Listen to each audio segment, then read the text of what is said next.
Hello viewers, welcome back to my channel. অনেকদিন পরে চলে এলাম আবারও নতুন একটা মিনি ব্লগ নিয়ে। তো আজকে গিয়েছিলাম কলেজ। আমাদের প্রায় অনেকগুলোই ক্লাস ছিল। তো ফার্স্টে গিয়েই আমাদের 11টা থেকে ক্লাস স্টার্টিং হলো।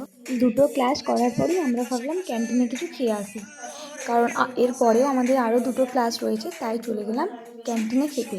তো নিচে নেমেই দেখছি আজকের ওয়েদারটা খুবই সুন্দর লাগছে দেখতে, তাই ভাবলাম তোমাদের সাথে একটা মিনি ব্লগ শেয়ার করি।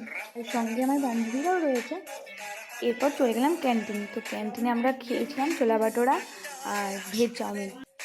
আর ব্লগ বানাতে বানাতে আমাদের দিকে খাওয়া কমপ্লিট। তারপর আমাদের আরও দুটো ক্লাস ছিল, তো সেই দুটো ক্লাস করে এখন স্টেশন যাচ্ছি। তো স্টেশন যাওয়ার পথে দেখছি এখানে ফুচকা কাকু রয়েছে, তাই ভাবলাম এখানে ফুচকা খেয়ে নিই। তো ফুচকা খাওয়া হয়ে গেল আর চলে এলাম স্টেশনে। তো স্টেশনে এসে দেখি দুটো শালিক।